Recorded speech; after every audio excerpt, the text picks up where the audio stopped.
MSP events are changing fast, from mega conferences losing impact to micro communities gaining real momentum, and even announced yesterday as Channel Pro is bought by Cyber Risk Alliance. Omdia's Jessica Davis break down what's driving the shift and what it means for providers choosing where to invest their time. If you want to understand where MSPs actually get value from events, this is the conversation to hear. It's Wednesday, November 19th, 2025, and I'm Dave Sobel. Welcome to the Business of Tech Lounge, the live version of the Business of Tech podcast. We welcome questions and comments throughout the show, so please submit them in the chat. If you have a question, we'll happily respond to it.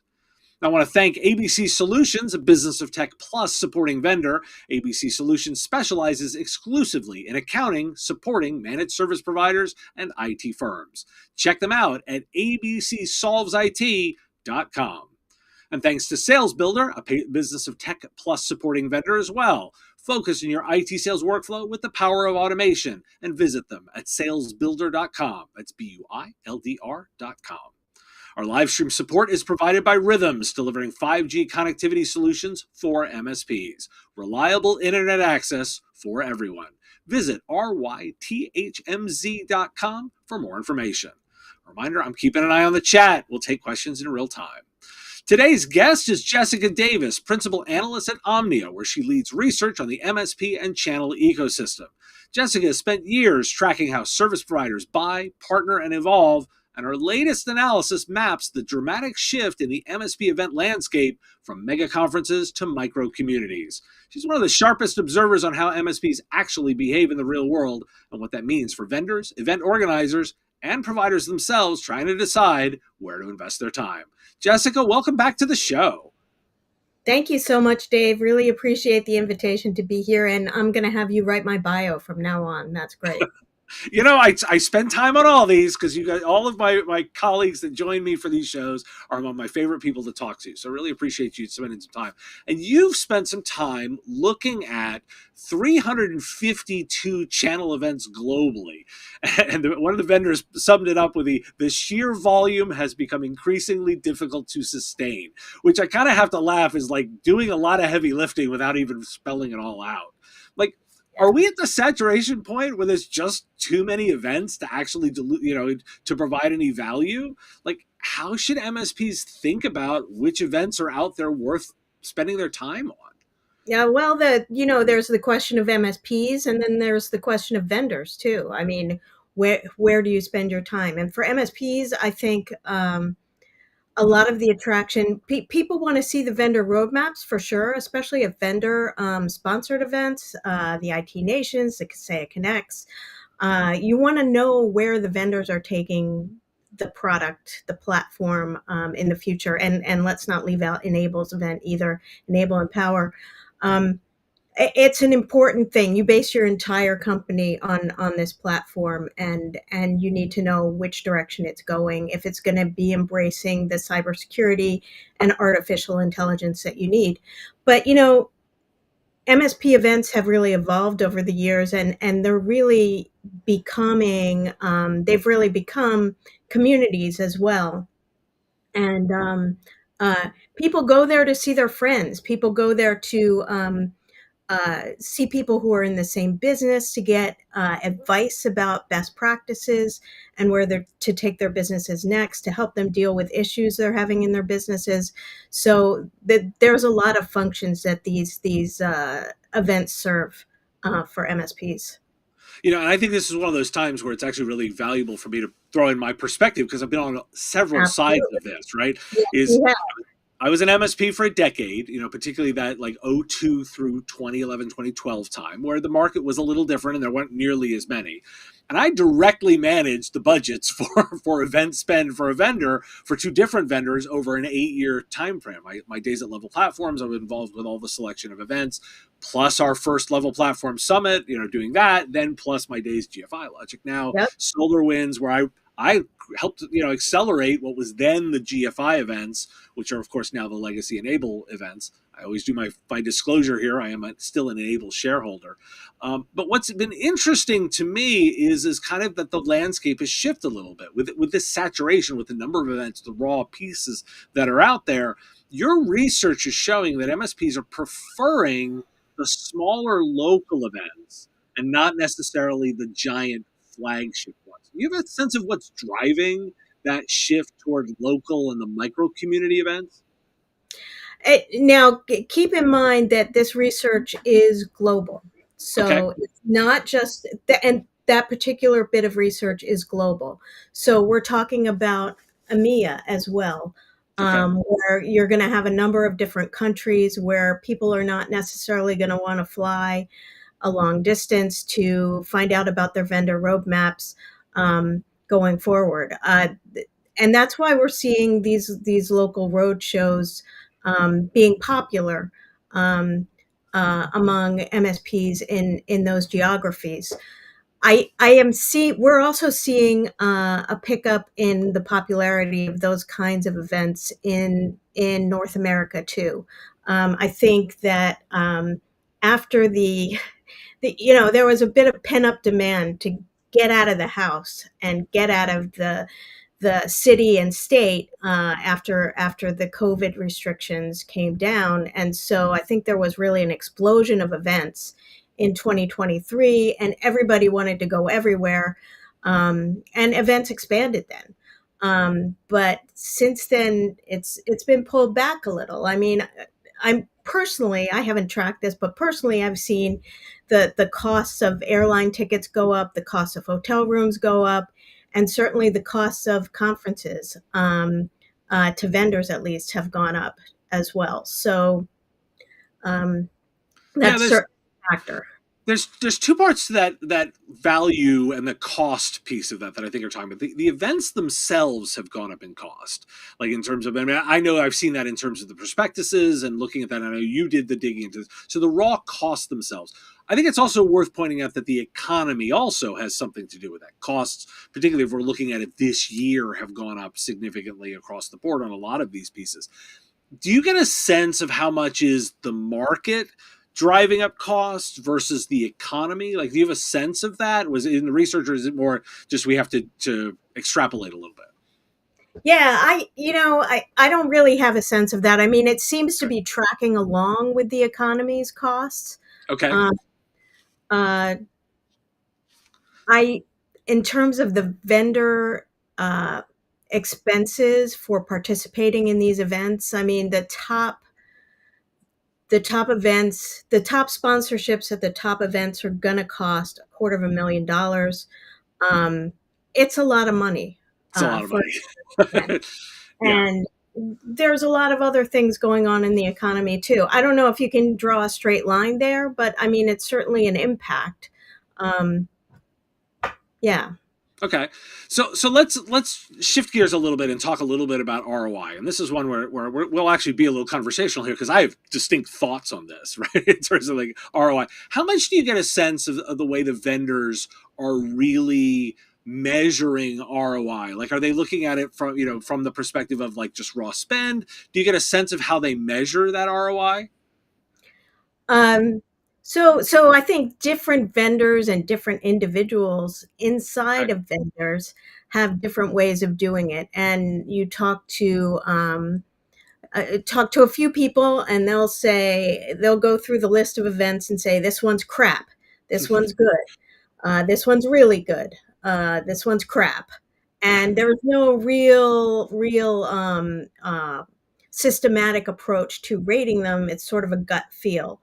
Other companies uh, uh, have more of a system in terms of lead generation, in terms of the quality of the leads that they get out of events, um, and I would say that there's other ways of measuring influence as well, Dave, that you might know about, that you might want to share here.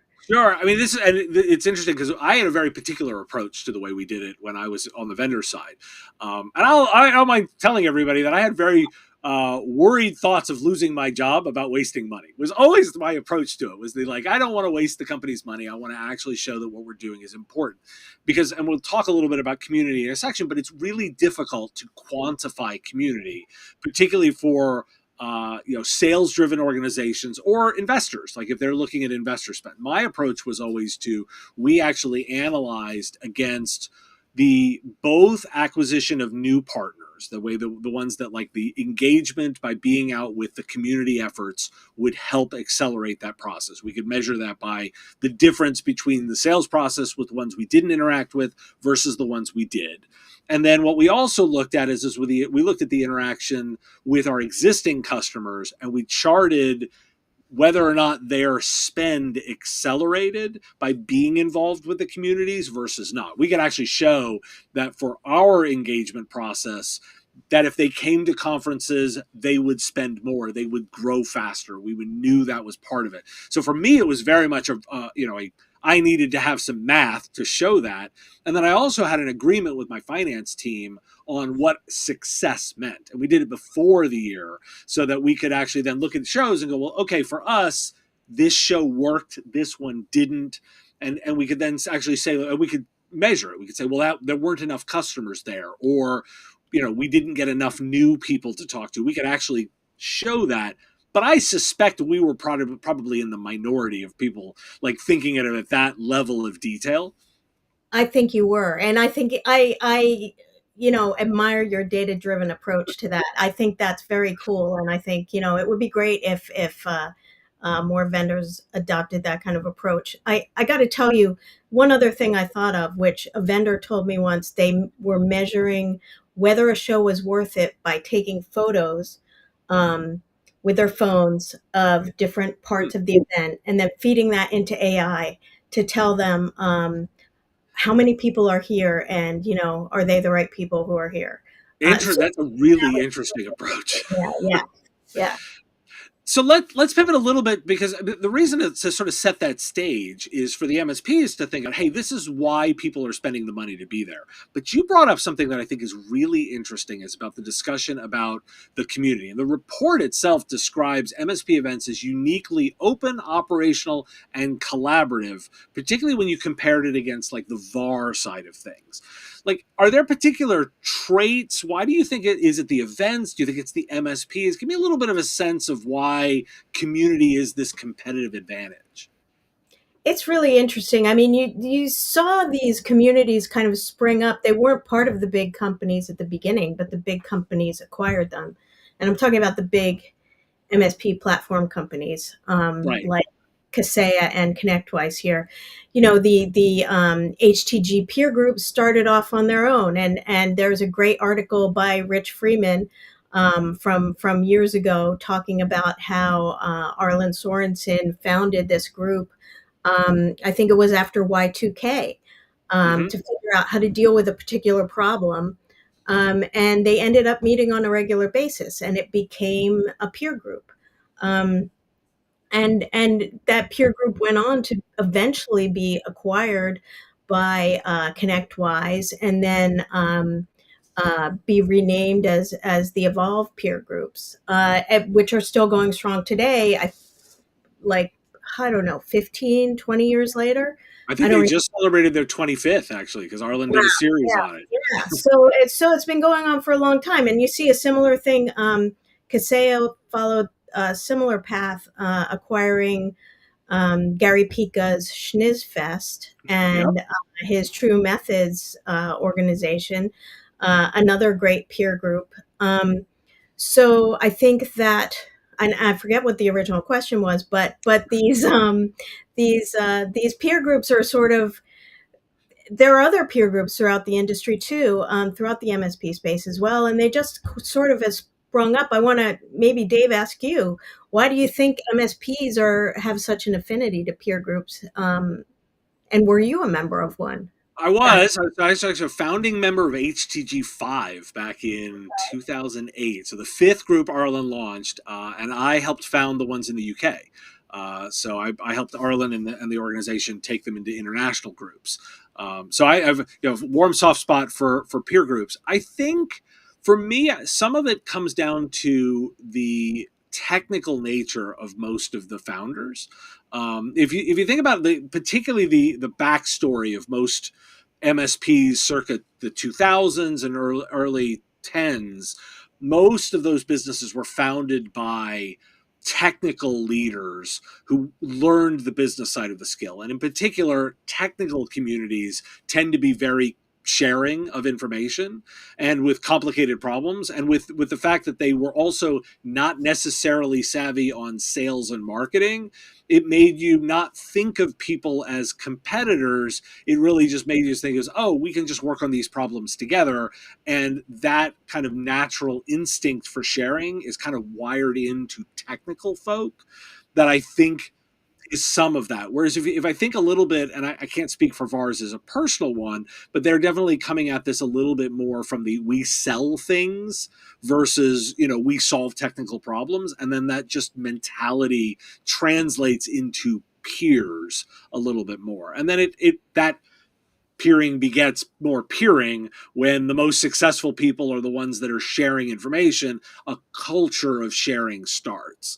And I think that's probably what I would pin it to as where it comes from. And I does that love make any that. sense? I love that. Yeah, that makes a lot of sense. And it's one of the things that I love about MSPs too, is they come from that tinkering, collaborative, I want to fix your tech problems background. Plus, it Yeah, extends out to a lot of the founders of many of the vendors, particularly of that era, right? So if we think about Arnie Bellini at ConnectWise, if we think at the the original Enable team is a bunch of technical people. If we think about the original Kaseya team of technical people, like most of those initial MSP focused organizations are ones founded by people with that same methodology and ethos.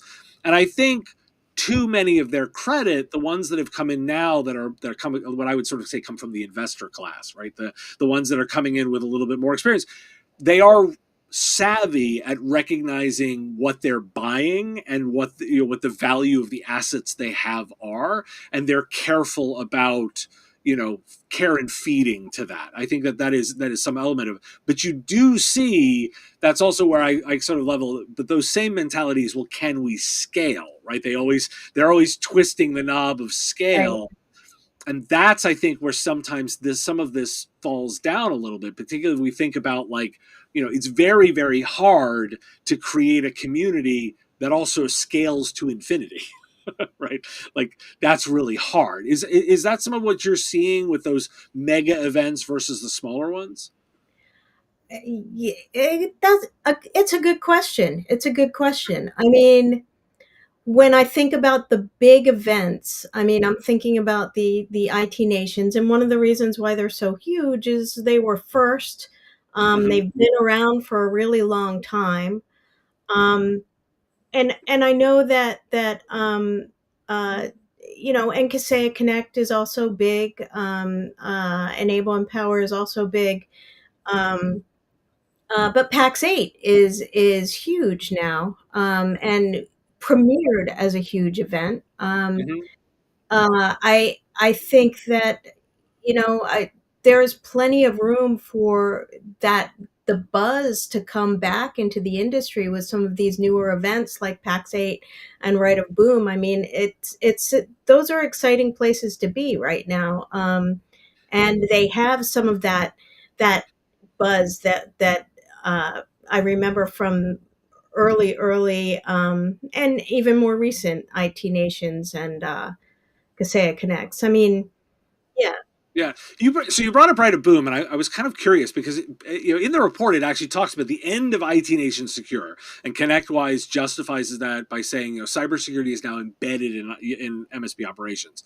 Yet Right of Boom continues to surge and grow. Like, is there a signal you're reading into that divergence? Well, to me, it makes sense for ConnectWise to have cybersecurity embedded in IT operations overall.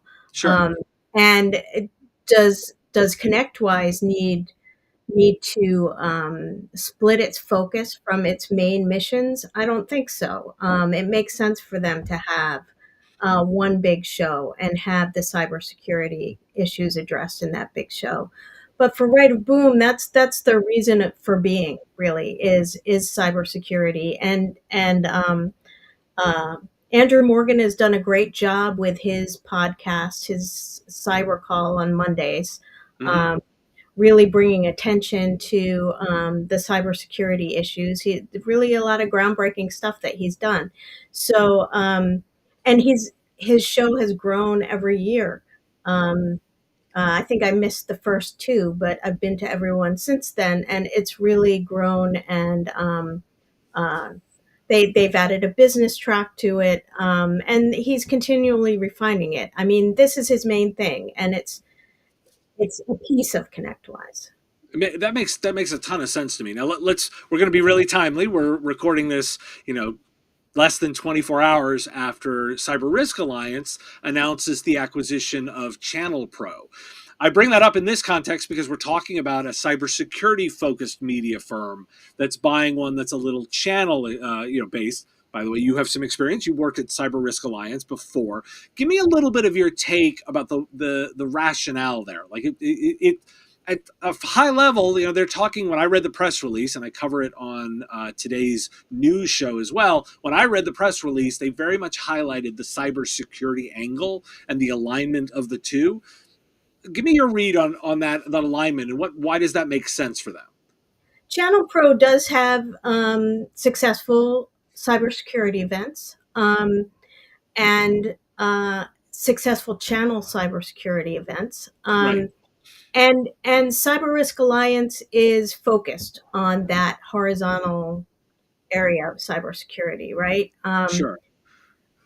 Across not just the channel, but also the enterprise as well. They're looking at CISOs, practitioners. They want to capture the whole chain where cybersecurity, everything cybersecurity touches. So their previous acquisition, which was the one that I worked for, was After Nines, which had the two brands MSSP Alert and Right. Channel E. And they launched an event as well called MSSP Alert Live, which is still going on. And they're staging their next, maybe their fourth event next month. Right. Um, but certainly, um, Cyber Risk Alliance is going to be more focused on the cybersecurity part of what Channel Pro has to offer.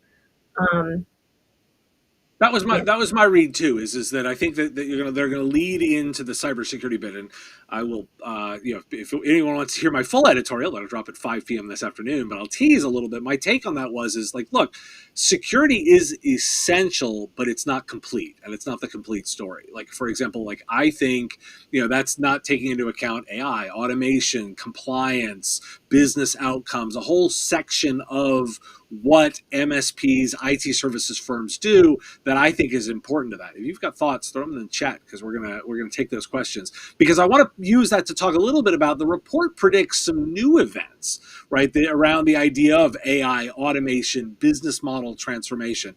Like, are you seeing unmet demand specifically for those topic areas? And like, do you think it's going to be vendor led? Do you get a sense it'll be MSP led? Do you get a sense of where that's going to come from? so first of all, Roost has started their own event, which they would like to position as vendor neutral, but they're a vendor and Right, they're they're a offering vendor. the automation. Um, Although the promise of their automation is it works with all the different products, so I can see why they want to position it as a vendor neutral event. Uh, IT Nation ConnectWise had an IT Nation Automate event. I'm not sure if that is still going on or not. I think the last I heard it was, but uh, don't know. Have to check Okay. on that. I've not seen the 2026 schedule, but that's true for most of these, so we Yeah, can be fair on that. yeah.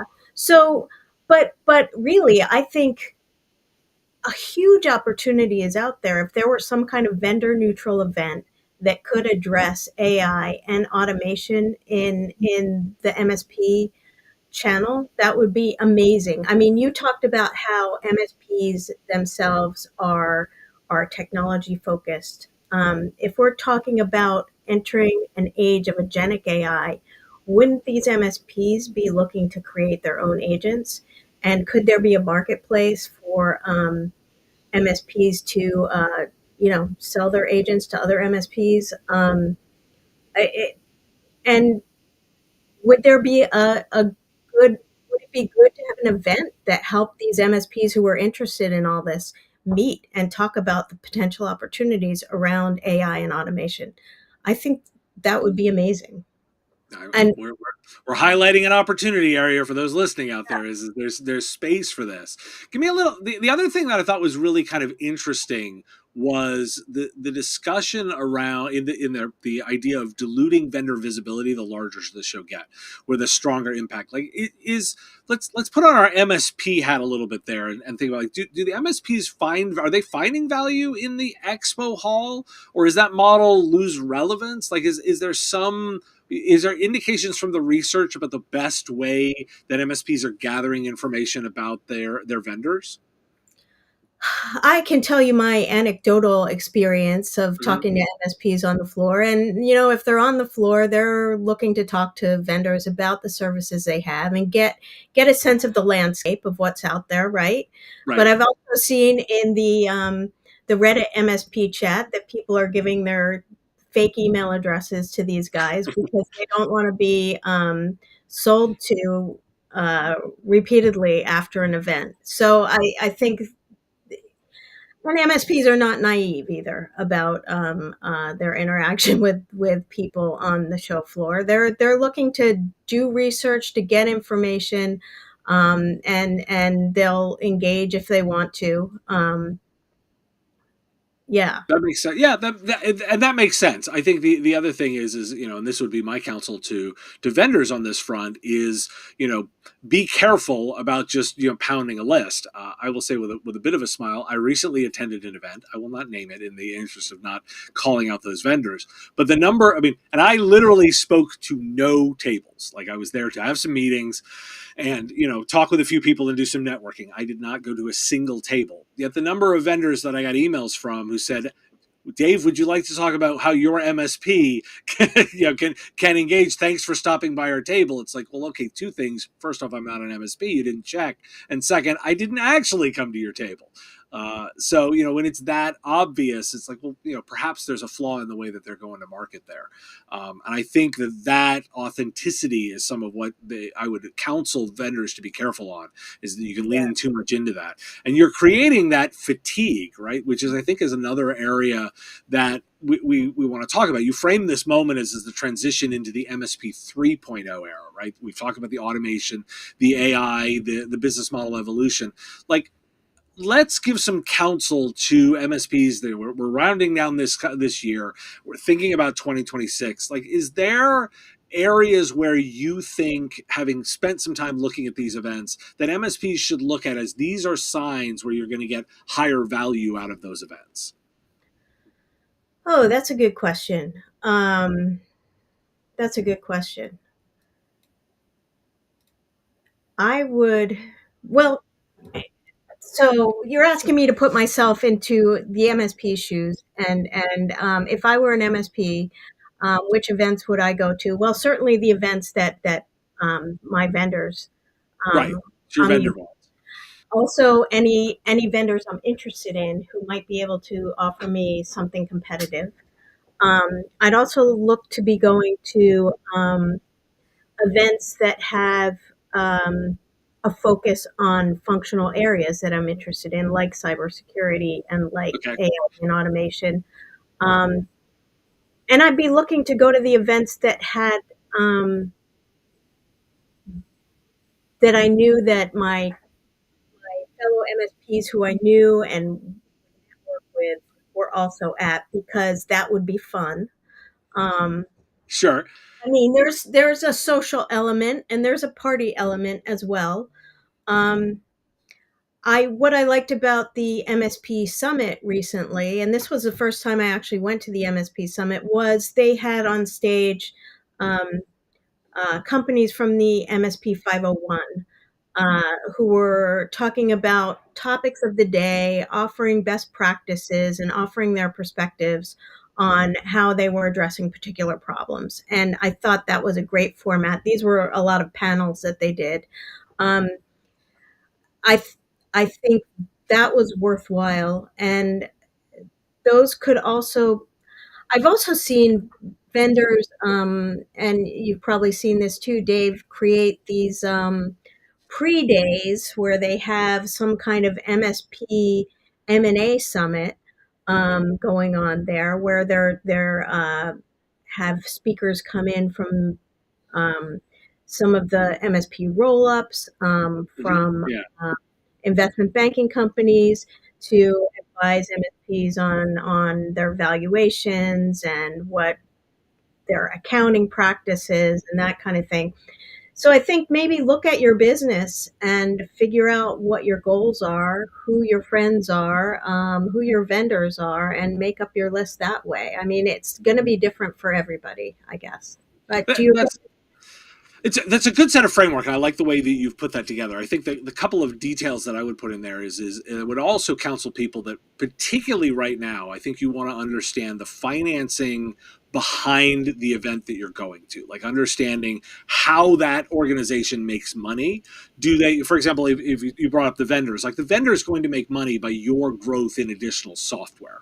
That's an important detail, right? Because you know that they are there because what they want to have happen is you to be more loyal, not churn away and use the software more, versus perhaps a general conference where those vendors are there because they do want to sell to you, right? That is probably what their version of that is. There are a few vendor neutral elements, vendor neutral style events there, but you still need to understand how those organizations make money, particularly if they are part of a larger organization versus a grassroots effort. So, for example, I'm going to go to the very extreme on this. The folks at MSP GeekCon, right? Like those guys that's clearly a completely grassroots organization that is literally trying to figure out how to make an event work without like losing money, right? So I know their motivation is very different than, say, a GTIA, right? Who also is vendor neutral, but they have different finance. Now, of course, would tell me that the endowment covers everything,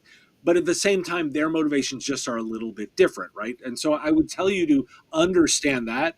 My very tactical advice: nothing interesting really happens at post 11 p.m., and you actually would be better served by sleeping and being engaged the next morning. So, while I hear everybody's statement about like it happens at the bar, there's diminishing return later in the evening that you lose the next day.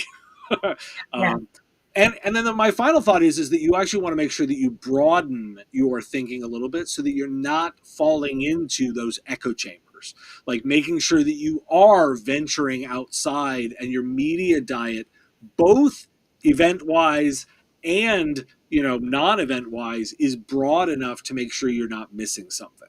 I that's a think that good. that's what I would counsel on, particularly in when you have so many options, you actually can be more selective to get higher value. Yeah, I love your point about the different kinds of events that way, and some of these events are vendor sponsored, some of them are associations, some of them are media organizations, and the associations and the media organizations, they don't have as much money as the vendors do, and it's going to be not as lavish, but could potentially provide other networking opportunities that you may not get. So, yeah, I totally agree with you, Dave.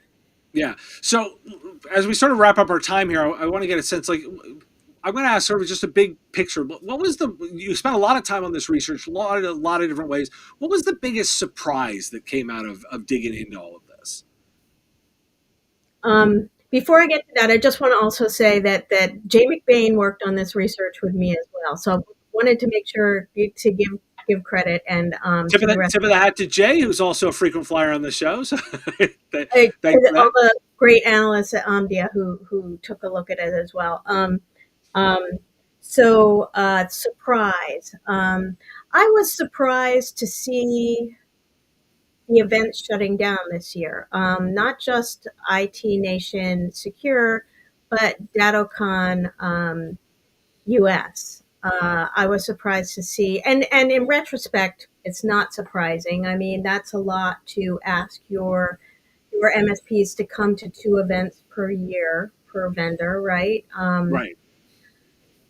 But DattoCon has a huge following and very loyal following, and it has the name of the old company there, that the old beloved company. So I was just sort of surprised to see that go. And cybersecurity is still a huge thing. I mean, even though it shouldn't be, you shouldn't have a dedicated show, I think ConnectWise did the right thing there, pulling the plug, because it is embedded for them. Um, it still is a big thing, cybersecurity. I think So. I'd agree, I think I'd agree with you. And I think again, there's plenty out there right now, so there's certainly the ability for people to go to. It'll be fascinating to watch it. So you guys gonna thinking about continuing this as an updated series, or is this going to just be a periodic piece of research? Yeah, I'm hoping to continue this on a yearly basis. It was challenging to collect all the prospectuses in the past year, and I'm hoping the attention that we got from some of this will make that a little easier next year as we go forward with version 2.0. So, and if you have any suggestions, Dave, if anyone else has any suggestions for version 2.0, I would love to hear it. I already got a really good point from someone about how it would be nice to have a classification for each of these events according to where, if they're geared towards a particular operational maturity of Okay. MSPs. I think that's a great idea. Yeah, But I think anyway, that makes a ton of sense. We talked about it some here today. I think the business model of the organizer, I think, is an interesting lens to yeah, look at that, because there are several different business models. Now, Jessica, you and I could do this all day long, and I look forward to having you back both for the update on this and on any additional research. But for listeners who want to get in touch, what's the best way for them to reach out and have a continued conversation? you can find me on LinkedIn. I am the original Jessica Davis on LinkedIn. Jessica Davis, no spaces in there, just that. And if you see me on there, it's Jessica C. Davis. I come up as the C stands for channel still. So yeah. I love that. And you are the OG and the beloved one on this show. So thank you so much for joining me. Always look forward to our conversations. Thank you so much, Dave. It's always a pleasure to be here. Now, I also want to highlight an interview that I'm dropping on the weekend where I had a conversation with Bruce Shiner and Nathan E. Sanders discussing their book, Rewiring Democracy, which examines the urgent need for AI governance to prevent the concentration of power in few corporations. We had a whole conversation about transparency, accountability, and participatory democracy, which was very relevant to business owners as well as you think about your AI governance plans. Here's a preview of that interview. Now, Bruce, you alluded to this, so I'm going to throw a premise at you both, and I want to get your take on this a little bit, because I've been thinking a lot about that intelligence layer and the value that companies like OpenAI, Anthropic, like the model builders put out there. And I'm starting to liken this both to the airline industry and the shipping industry. Capital intense industries that require a lot of investment but end up with really, really low margins and are generally considered bad businesses, but the rest of us get incredible unlock for them being there. For example, business travel unlocks a lot, but none of us really want to be in the airline industry. The shipping industry, not a really difficult business to be in, but because we have it, it allows for incredible kind of trade. Now, that does frame things a little differently. Does that resonate with you in the way to think about these risks, or do you think AI is uniquely different? I don't think we know yet. I think it's likely to be that. I mean, these models are basically interchangeable. I mean, in some ways, it's surprising that these companies with different development teams doing different things, you look at the benchmarks, they're all about the same. Like, it doesn't matter much which one you pick. But those are for the general models. My guess is that for businesses, the specific models are going to be better. You don't want an AI that does everything. You want an AI that is a travel agent, or is able to order supplies for your business, or is a therapist, right? Has a specific skill. I think that's going to be smaller models. I think that's going to be more tailored models. And I think the value is going to come there. So you're probably right that the model that does everything okay is a race to the bottom, but specific expertise, like specific expertise in humans, ends up being valuable. And I would add to that, I think another thing we don't know for sure yet is just how capital intensive this will be in the future. As Bruce alluded to, there's been a democratization already. The cost of training large language models in particular has come down by orders of magnitude. The cost of doing inference with applying large language models has also come down by orders of magnitude. And that's a trend that we see continuing. When GPT-4 was trained, the estimates were a cost of order $100 million, not to invent the technology, which is a whole other expense, but just to execute the training loop. We know that that's come down a lot. In the future, it may be very feasible for a much smaller organization on a much smaller budget to train meaningful models, especially in a specialized context, and also for us to deploy them not with massive compute and data centers that are sprouting up all over the world, but on our phones to miniaturize these models in a way that can be distributed and democratized just as much as the training is. Besides being a really good read, it's also quite applicable to those thinking about AI governance. That interview is already available for Business of Tech Plus subscribers who get interviews early in the dynamic ad-free feed. It's a benefit of supporting the show. Visit businessof.tech/plus to sign up and get early access. The interview will release for everyone on the weekend. And thanks to ABC Solutions, a Business of Tech Plus supporting vendor, ABC Solutions specializes exclusively in accounting, supporting managed service providers and IT firms. Check them out at abcsolvesit.com. I want to thank Sales Builder, a Business of Tech Plus supporter. Focus on your IT sales workflow with the power of automation and visit them at salesbuilder.com. That's BUILDR.com.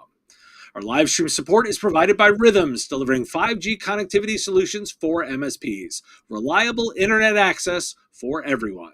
Visit rythmz.com for more information. And vendors, you too can get your name mentioned on the live show. It's part of our vendor support level for Business of Tech Plus. And if you, the listener, would like to support the show and get even more from the Business of Tech, check out our membership options at businessof.tech/plus.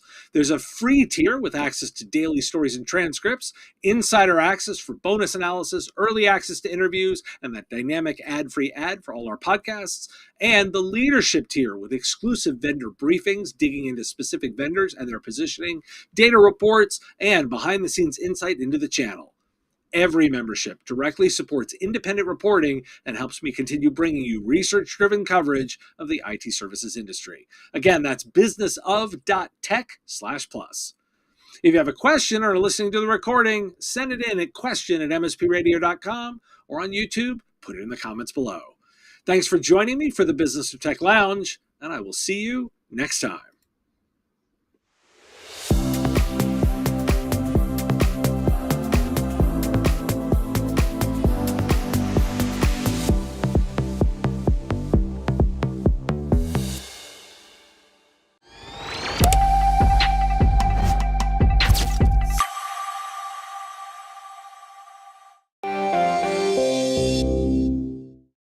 Part of the MSP Radio Network.